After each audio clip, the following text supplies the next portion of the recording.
Hello everyone. आज हम जिनान के ऑक्सीफ्लोराइड और जिनान के ऑक्साइड पढ़ेंगे और इसको जानने से पहले हमें बीएसपीआर थ्योरी क्या होता है यह जानना आवश्यक होता है। इसे हम क्लास 11 में पढ़े थे। यदि आपको पता भी नहीं है कि बीएसपीआर थ्योरी किस प्रकार से यूज किया जाता है तो भी आपको टेंशन लेने वाली बात नहीं है, क्योंकि बीएसपीआर थ्योरी के टेबल को मैंने यहाँ पे लिख दिया है ताकि आपको समझने में आसानी हो। तो बीएसपीआर थ्योरी में जनरली sp और sp2 संकरण का आज उपयोग नहीं होगा, क्योंकि जिनान के ऑक्साइड और जिनान के ऑक्सीफ्लोराइड में sp और sp2 संकरण नहीं पाया जाता। तो यहाँ से आपको देखना है sp3, sp3d, sp3d2 और sp3d3 ये संकरण हमको देखना है और ये सारा चीज आपको पता होना चाहिए। देखिए, सबसे पहले मैंने यहाँ पे संकरण लिखा है, उसके पश्चात यहाँ पे स्टेरिक नंबर लिखा है और यहाँ पे बोन पेयर और लोन पेयर लिखा है और यहाँ पे मैंने शेप लिखा हुआ है। तो इसको हम यूज कैसे करते हैं, एक उदाहरण से हम लोग समझते हैं। तो अमोनिया का उदाहरण हर कोई जानता है कि उसका साइज पिरामिडल शेप होता है, उसमें sp3 संकरण पाया जाता है। तो चलिए उदाहरण लेते हैं अमोनिया का। अब देखिए, अमोनिया मान लीजिए मुझे संकरण पता नहीं है और न ही उसमें उसका जो साइज है, साइज भी मुझे बिल्कुल पता ही नहीं है। तो मैं क्या करूंगा, सबसे पहले होता है इसका जो फार्मूला है, स्टेरिक नंबर ज्ञात करने का फार्मूला। अमोनिया के बाह्यतम कोश में पाया जाता है 5 इलेक्ट्रॉन। अमोनिया के नाइट्रोजन एक केंद्रीय परमाणु है और इस नाइट्रोजन के बाह्यतम कोश में 5 इलेक्ट्रॉन पाया जाता है और इसमें 3 हाइड्रोजन एटम जुड़े हुए हैं जो कि मोनोवैलेंट होता है। इस 3 एटम जितनी संख्या है उस संख्या को यहाँ पर लिखना है और बटा 2 करना है। तो यहाँ पे स्टेरिक नंबर आ जाएगा 8/2 बराबर 4।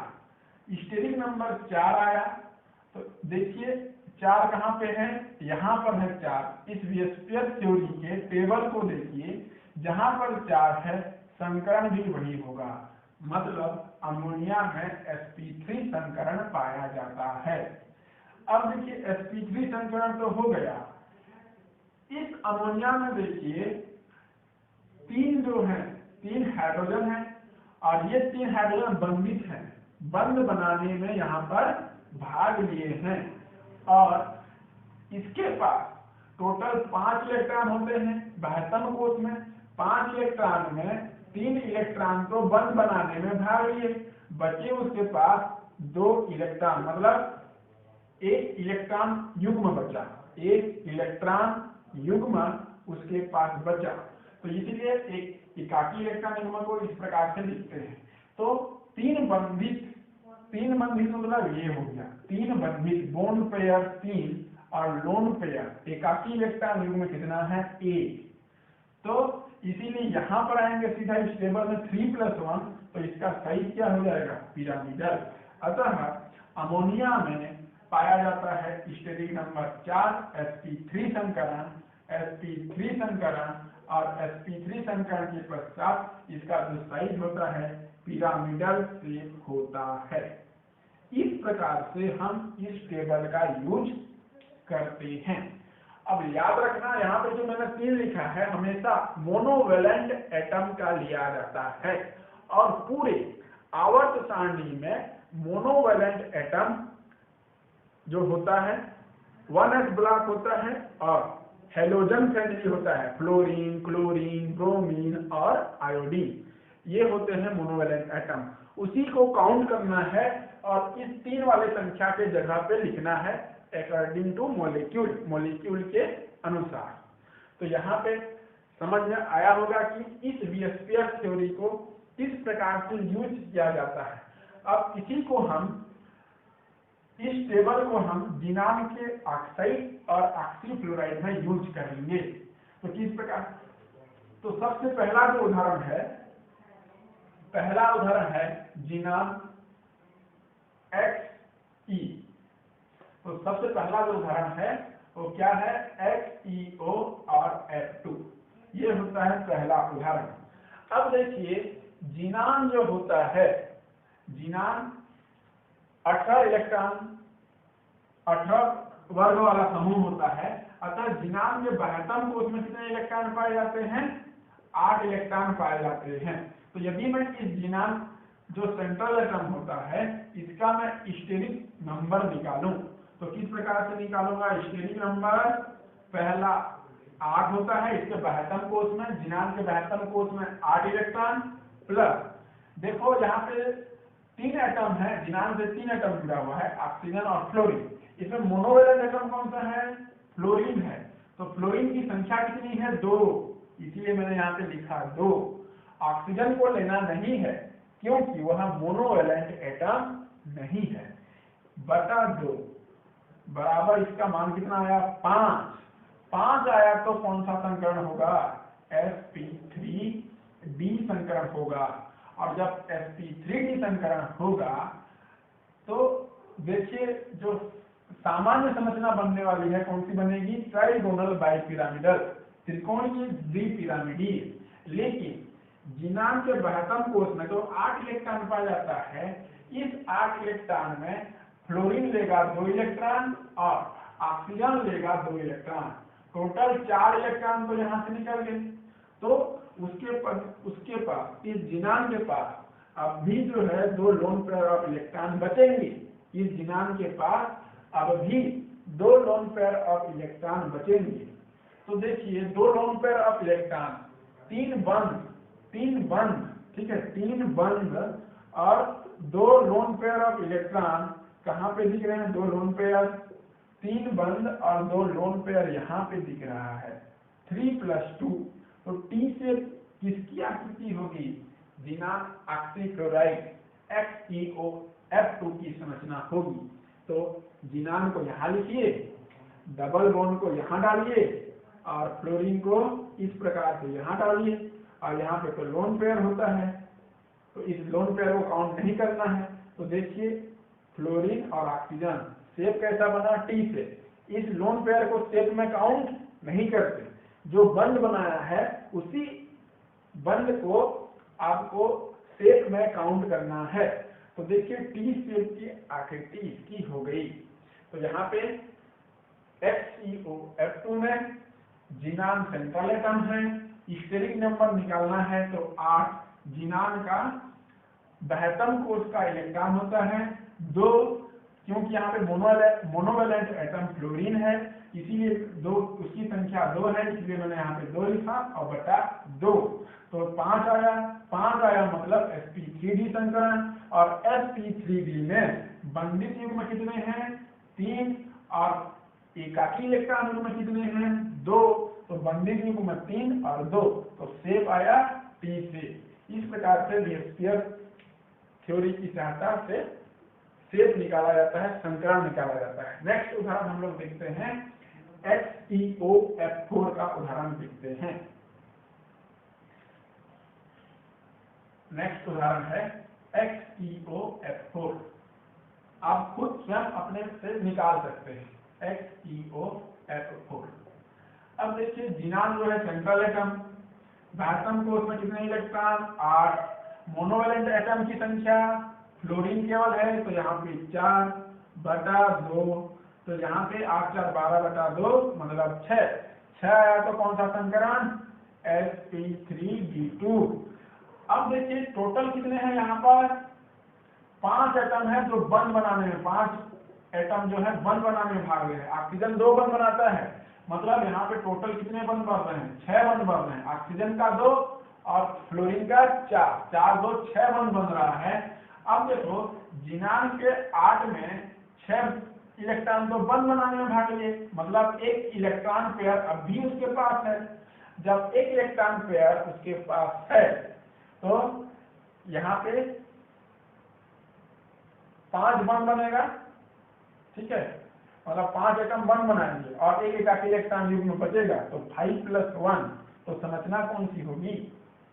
यहाँ पे sp3d2, 6 आया स्टेरिक नंबर, sp3d2 संकरण होगा।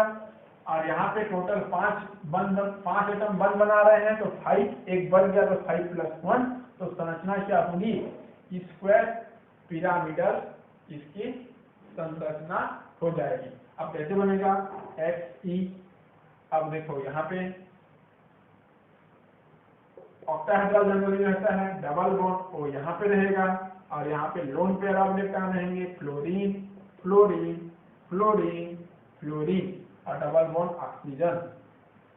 इस प्रकार से इसकी संरचना बन जाएगी, स्क्वायर पिरामिडल इसको बोला जाता है। तो XeO F4 में संकरण पाया जाता है sp3d2, स्टेरिक नंबर होता है 6 और 5 एटम बंद बनाने में भाग लिए, 1 एटम लोन पेयर बचा, इसकी संरचना बनी स्क्वायर पिरामिडल, जो कि इस प्रकार से होती है। XeO F4 की संरचना के बाद हम देखेंगे XeO3 की संरचना, जिनान ट्राइऑक्साइड की संरचना। देखिए XeO3 स्टेरिक नंबर निकालना है, जिनान केंद्रीय परमाणु, जिनान केंद्रीय परमाणु तो 8/2, मोनोवैलेंट एटम यहाँ पर है नहीं, केवल ऑक्सीजन है, ऑक्सीजन को काउंट नहीं करते, तो यहाँ पे संकरण हो जाएगा sp3, स्टेरिक नंबर आया 4, तो यहाँ पे कौन सा संकरण, sp3 संकरण।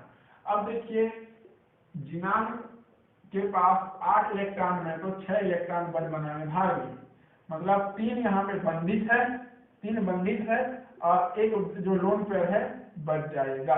3 + 1 देखिए पिरामिडल शेप बनेगा इसका, तो यहाँ पे xenon double bond O double bond O double bond O और यहाँ पे आएगा लोन पेयर ऑफ इलेक्ट्रॉन, मतलब इसका जो शेप बनेगा पिरामिडल शेप बनेगा XeO3 का। ठीक है, 3 बंधित है, ऑक्सीजन 3 है और एक बच जाएगा लोन पेयर ऑफ इलेक्ट्रॉन। ठीक है, तो 3 + 1 होगा और इसका शेप जो है पिरामिडल बनेगा। नेक्स्ट हम लोग देखते हैं XeO4 की संरचना। XeO3 है, यहाँ पे मैं लिख देता हूँ XeO4।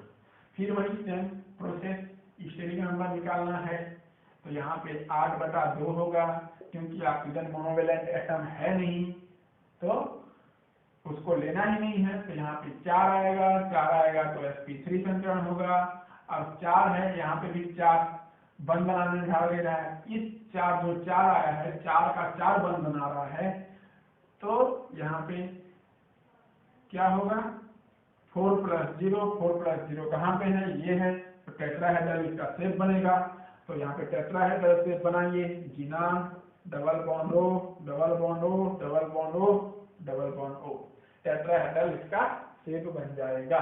नेक्स्ट हम लोग देखेंगे XeO2 F2 की संरचना देखते हैं। XeO2 F2 की संरचना, XeO2 F2 की संरचना। अब देखिए जिनान के 72 कोष में 8 इलेक्ट्रॉन, मोनोवैलेंट एटम है यहाँ पे फ्लोरीन, तो यहाँ पे 2/2 इसका मान आ जाएगा 5 हो तो संकरण क्या होगा sp3d। अब 5 है और यहाँ पे टोटल एटम कितने हैं जो बंद बना रहे हैं, 2 और 2 4, 5 में तो 4 गए तो बचा 1, तो 1 जो है लोन पेयर होगा और 4 क्या हो गया बंद पेयर होगा। तो 4 + 1 कहाँ पे है, 4 + 1 यहाँ पे है, तो इसका स्ट्रक्चर क्या होगा, सीसा होगा, मतलब जिनान सीसा स्ट्रक्चर कैसे रहता है, इस प्रकार से रहता है। फ्लोरीन फ्लोरीन यहाँ पे कहीं पे भी डाल सकते हो आप, चलो फ्लोरीन फ्लोरीन यहाँ डाल देता हूँ, डबल बॉन्ड यहाँ पे डाल देता हूँ, तो सीसा स्ट्रक्चर इसका हो गया। ठीक है, तो इस प्रकार से वियस्पियर थ्योरी के टेबल का इस्तेमाल करते हैं। चाहो तो आप इसकी सहायता से, हमने जिनान के कंपाउंड भी पढ़ा था और जिनान के कंपाउंड का भी आप स्ट्रक्चर निकाल सकते हो। चलो एक उदाहरण के द्वारा देख लेते हैं। जिनान के कंपाउंड को संकरण की सहायता से भी हमने देखा था, चाहो तो आप वियस्पियर थ्योरी की सहायता से भी देख सकते हो। रिजल्ट सेम आने वाला है, संकरण सेम आने वाला है और इसका जो शेप है शेप भी सेम आने वाला है। देखिए उदाहरण में दे रहा हूं XeF4 की संरचना। देखिए बाह्यतम कोश, जिनान के बाह्यतम कोश में 8 इलेक्ट्रॉन, यहाँ पे 4 है बटा 2, 8 4 12 बटा 2, तो यहाँ पे आएगा 6 स्टेरिक नंबर। अब जो 6 स्टेरिक नंबर आया तो यहाँ पे संकरण क्या होगा, sp3d2 संकरण होगा। अब देखिए इस 6 में ये जो 6 है, 6 में तो 4 एटम यहाँ पे है, मतलब 4 बंधित होंगे और 2 बच गए, 2 क्या होंगे, एकाकी इलेक्ट्रॉन युग्म होंगे। ये जो 6 आया है संख्या, ये 6 संख्या में 4 क्या होंगे, बंधित, और बच गया 2, ये 2 क्या होंगे, लोन पेयर ऑफ इलेक्ट्रॉन। तो देखो 6 में कहाँ पे है, 4 + 2 स्क्वायर प्लेनर, 4 + 2 की संरचना कैसी, स्क्वायर प्लेनर संरचना, मतलब जिनान इधर और फ्लोरीन इधर, यहाँ फ्लोरीन, यहाँ फ्लोरीन, यहाँ फ्लोरीन, और यहाँ पे आपका लोन पेयर ऑफ इलेक्ट्रॉन होगा इधर और इधर। तो ये हो गई स्क्वायर प्लेनर संरचना। आप किसी भी एटम का चेक कर सकते हैं इसकी सहायता से। तो यहाँ पे जिनान के ऑक्साइड और ऑक्सीक्लोराइड जो है कंप्लीट होता है। बस आपको बीएसपीआर थ्योरी याद होना चाहिए, टेबल आपको याद होना चाहिए, तो ऑटोमेटिक ही आप सब कुछ बना सकते हैं। तो थैंक यू।